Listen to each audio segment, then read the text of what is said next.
Selamat datang kembali di pembahasan mendalam kita. Oke, hari ini kita punya satu sumber ya, sebuah laporan atau artikel gitu.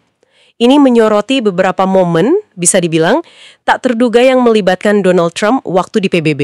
Oh iya, kejadian di PBB selalu menarik. Betul, fokusnya ini spesifik ke dua insiden, satu soal eskalator, satu lagi soal teleprompter. Nah, misi kita sekarang ini mau coba bongkar gimana sih sumber ini nyajiin kejadian itu, mulai dari keluhan yang Trump lontarkan, sampai ke info tambahan, bahkan ada klaim tandingan juga yang katanya muncul belakangan. Kita coba pahami narasi yang dibangun sumber ini. Oke, mari kita bedah ini. Tentu. Ini menarik ya, insiden figur publik di panggung internasional sebesar PBB. Yang bikin menarik buat kita telaah di sini tuh, gimana sumber spesifik yang Anda pegang ini milih buat ngerangkai kejadiannya, membingkainya gitu. Bukan cuma laporin apa adanya, tapi kayaknya ada upaya buat nyajiin ini dalam konteks tertentu. Gitu kan? Persis, ada framingnya. Mari kita lihat detailnya ya, biar paham perspektif sumber ini. Oke, kita mulai dari yang pertama. Ini kayaknya cukup ramai dibicarakan ya, menurut sumber ini, eskalator. Laporan yang kita pegang ini nyebutin kalau dalam pidatonya di Majelis Umum PBB, Trump itu secara terbuka ngeluh soal ini. Ngeluh gimana tuh? Sumbernya ngutip ucapannya Trump ya, bunyinya gini, yang saya dapatkan dari PBB hanyalah eskalator yang dalam perjalanan ke atas berhenti tepat di tengah. Terus dia nambahin, jika ibu negara tidak dalam kondisi prima, dia pasti terjatuh. Wah, kedengarannya lumayan dramatis ya? Ya. Keluhannya cukup langsung dan agak personal ya, bawa-bawa ibu negara. Sumber ini terus nambahin detail konteksnya nih. Katanya eskalator itu memang berhenti pas Trump sama Melania lagi naik, sesaat sebelum pidato. Bahkan disebut ada video rekamannya juga. Oh, ada videonya. Iya, katanya nunjukin mereka berdua jadi terpaksa lanjut jalan kaki gitu di tangga eskalator yang diam itu. Nah, yang menarik, sumber ini juga nambahin deskripsi. Nyebut momen itu sebagai, tugas berat buat Trump. Yang mana oleh sumber ini digambarin sebagai sosok yang, kutipannya nih, enggan berolahraga. Tugas berat. Pemilihan katanya spesifik banget ya dari sumber ini. Ini kayaknya bukan sekedar laporan fakta eskalator berhenti atau enggak, tapi udah ada semacam karakterisasi ya di situ. Betul, ada pembingkaian. Terus gimana kelanjutannya menurut laporan ini? Apa cuma berhenti di keluhan Trump aja? Enggak berhenti di situ. Sumber ini juga nyorot reaksi resmi dari Gedung Putih. Katanya Sekretaris Press waktu itu, Karoline Leavitt, itu langsung bereaksi di Twitter, bahkan nuntut investigasi. Gitu katanya. Investigasi? Investigasi soal apa? Nah, pertanyaan kuncinya, menurut sumber ini ya, yang Leavitt lontarkan itu apakah eskalatornya sengaja dihentikan? Wah, sengaja. Jadi kayak ada kemungkinan sabotase gitu? Iya, itu kan implikasinya. Menambah lapisan intrik gitu.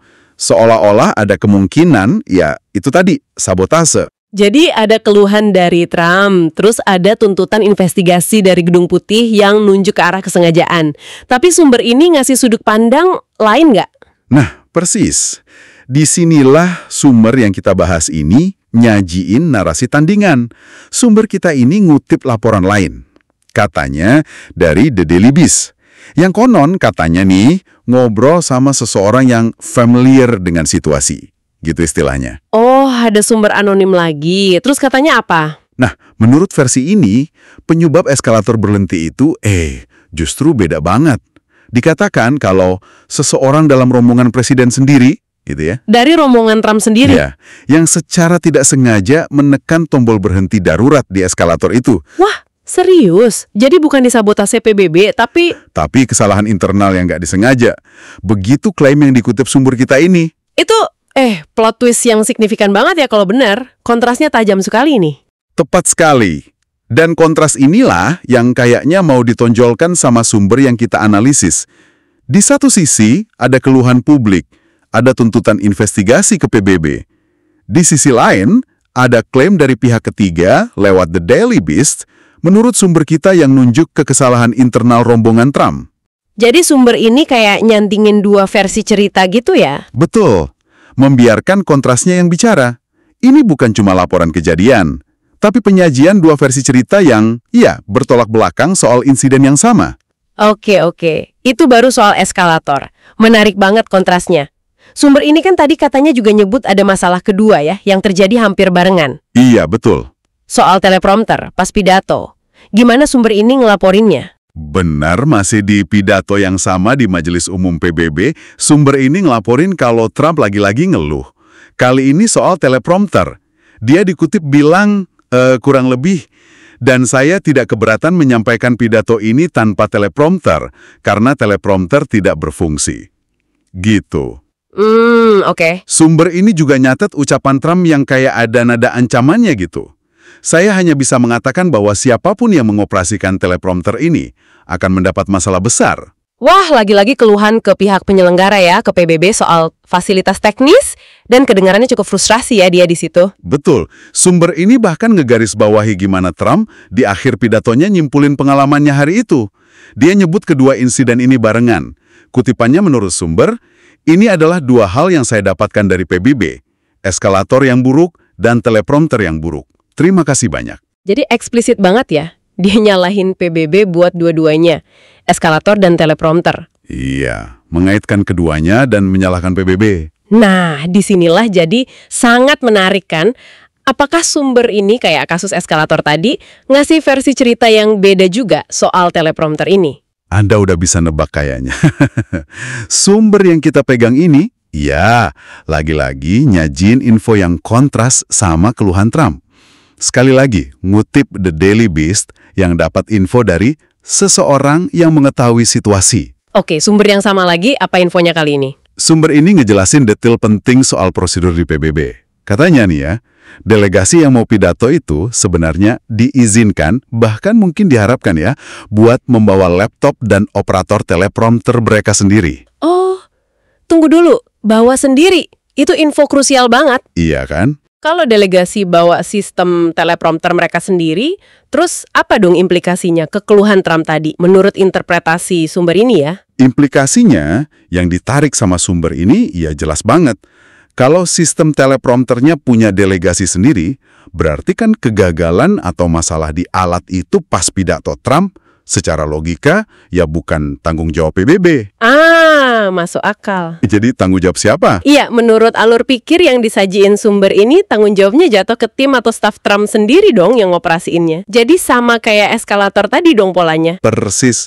Sumber ini lagi-lagi masih lihat narasi di mana masalah yang dikeluhin secara publik ke pihak luar, yaitu PBB, diduga kuat justru asalnya dari internal tim Trump sendiri. Jadi polanya berulang menurut sumber ini ya? Ada keluhan publik ke PBB, terus diikuti klaim meskipun ngutip pihak ketiga, ya, kalau penyebabnya internal.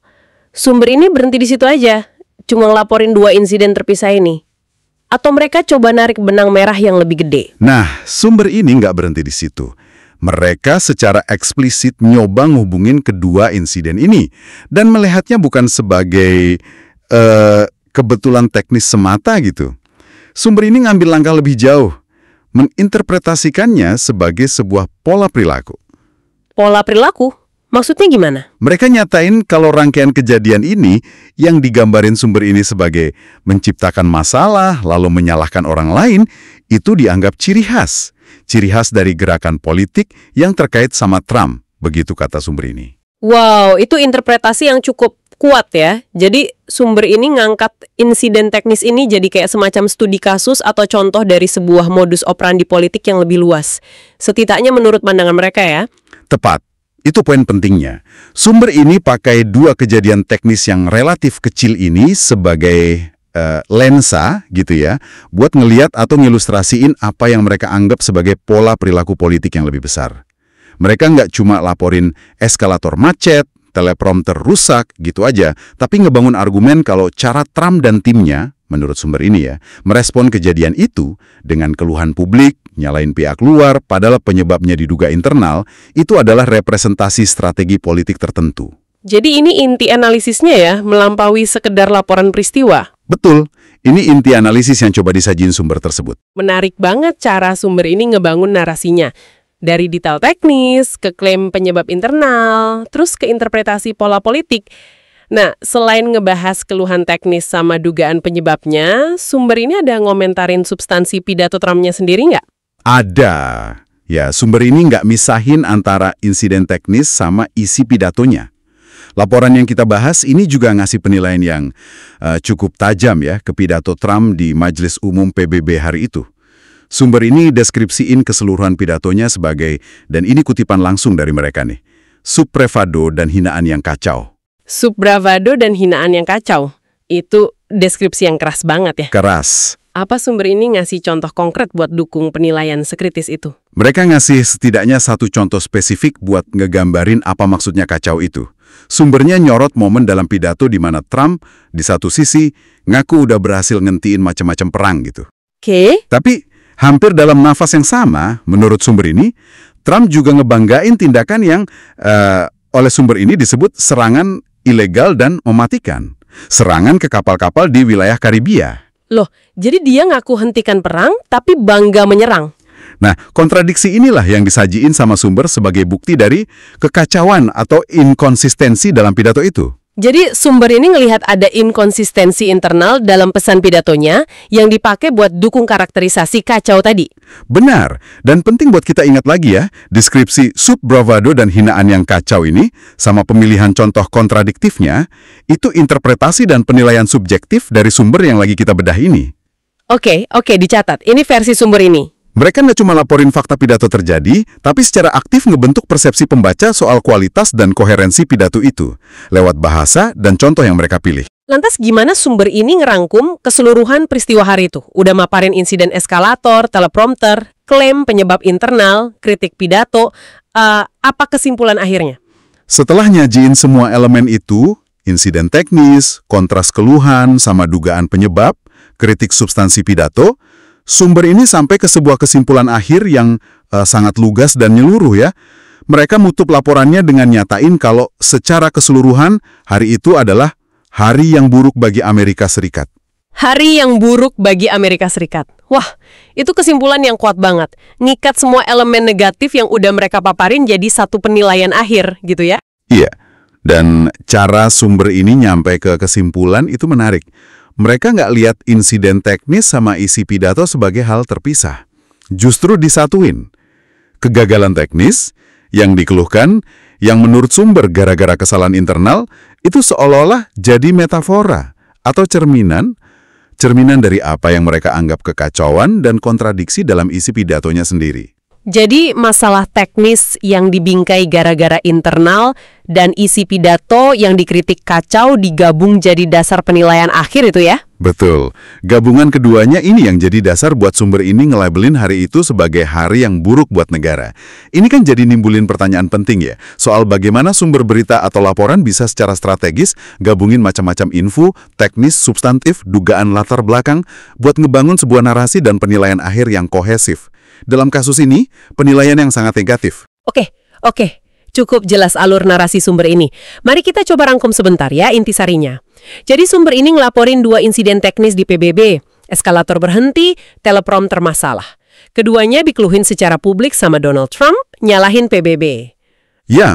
Tapi sumber ini kemudian nyajiin klaim tandingan, ngutip pihak ketiga sih, yang nunjukin kedua insiden itu kemungkinan besar gara-gara kesalahan internal tim Trump sendiri. Benar, itu kontras utamanya.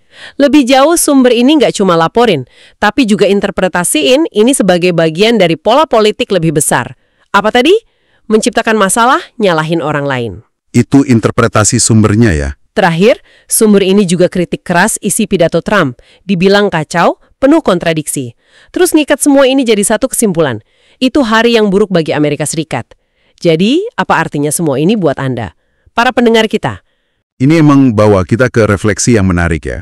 Perlu ditekankan lagi, kita barusan lusuri gimana satu sumber spesifik ini milih buat nyajiin dan ngebingkai rangkaian peristiwa ini. Kita nggak dalam posisi buat verifikasi bener nggaknya klaim dari sumber ketiga yang dikutip itu ya. Tapi kita analisis gimana narasinya dibangun sama sumber yang kita pegang ini. Fokus ke cara penyajiannya? Iya. Mungkin pertanyaan reflektif yang bisa Anda bawa pulang dari sini adalah, ngeliat gimana sumber ini secara eksplisit nyandingin keluhan publik seorang figur sama klaim penyebab internal yang beda banget. Gimana menurut Anda teknik penyajian kontras kayak gini bekerja dalam membentuk persepsi kita terhadap suatu peristiwa atau tokoh? Pertanyaan bagus. Dan lebih luas lagi, sejauh mana sih insiden-insiden yang mungkin kelihatan sepele atau teknis kayak eskalator atau teleprompter ini bisa diangkat dibingkai, bahkan diinterpretasiin secara politis, kayak yang dilakuin sumber ini, buat nyampein pesan atau narasi yang jauh lebih besar. Entah itu soal kompetensi, tanggung jawab, karakter, atau bahkan kondisi suatu negara. Ini ngajak kita buat lebih kritis ngeliat. Nggak cuma apa yang dilaporin, tapi juga bagaimana sebuah cerita disusun dan disajiin ke kita. Pertanyaan yang sangat relevan ya di era informasi sekarang. Gimana detail kecil bisa jadi sorotan dan gimana narasi di sekelilingnya bisa dibentuk beda banget, tergantung sumbernya. Diskusi yang mencerahkan sekali. Terima kasih sudah menyimak pembahasan mendalam kita kali ini. Sampai bertemu di kesempatan berikutnya.